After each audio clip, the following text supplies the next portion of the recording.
सोलापूर शहरातील खाजगी रुग्णालयामध्ये बोगस नर्सचा सुळसुळाट असून रुग्णाच्या जीवाशी खेळणाऱ्या रुग्णालयावर कारवाई करण्याची मागणी छावा संघटनेतर्फे करण्यात आली आहे। शहर व जिल्ह्यातील अनेक खाजगी रुग्णालयामध्ये कोणतेही अधिकृत नर्सिंग शिक्षण अथवा महाराष्ट्र नर्सिंग काउन्सिलची नोंदणी नसलेल्या महिलांना नर्स व सिस्टर म्हणून नियुक्त करून रुग्णांच्या जीवाशी खेळ केला जात असल्याचा गंभीर आरोप राष्ट्रीय छावा संघटनेचे प्रदेश उपाध्यक्ष ॲडव्होकेट योगेश पवार यांनी केला आहे। या संदर्भात जिल्हाधिकारी, सिव्हिल सर्जन व महापालिका आरोग्य विभागाकडे लेखी तक्रार दिली असून जिल्हाभरातील खाजगी रुग्णालयाची तातडीने तपासणी करून दोषीवर कठोर कारवाई करण्याची मागणी करण्यात आली आहे।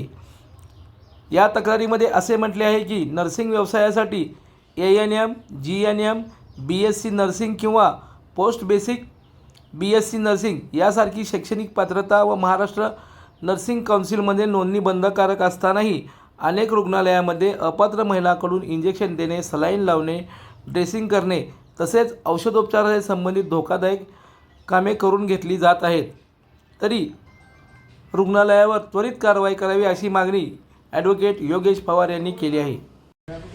सिटी आणि ग्रामीणमध्ये जेवढेही हॉस्पिटल्स आहेत, खाजगी हॉस्पिटल्स असतील किंवा शासकीय शक्यतो विषय येत नाही, पण जेवढेही खाजगी हॉस्पिटल्स आहेत त्या हॉस्पिटलमध्ये जे सिस्टर म्हणून जे आहेत, नर्स म्हणून आहेत, त्यांची शैक्षणिक पात्रता नसताना सुद्धा त्यांना काही हॉस्पिटल स्वतःचा धंदा वाढवण्यासाठी किंवा उत्पन्न वाढवण्यासाठी किंवा खर्च कमी करण्यासाठी जे शैक्षणिकदृष्ट्या अपात्र आहेत, जे GNM, ANM पास नाही आहेत किंवा नर्सिंग कोर्स पास नाही आहेत अशांना ठेवतात।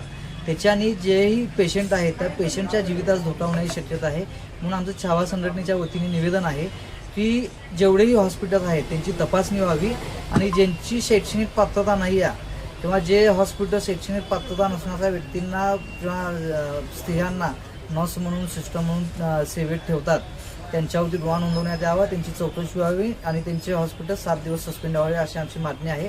अन्यथा 15 दिवसामध्ये ह्या जर तपासणी होत नसेल तर 15 दिवसामध्ये प्रत्येक हॉस्पिटल पुढे आम्ही ठिय्या आंदोलनाचं छावा संघटनेच्या वतीने आंदोलन करण्यात येईल हे माझं मागणी आहे शासनाकडे। लाईक करा, कमेंट करा आणि हो सबस्क्राईब करायला विसरू नका।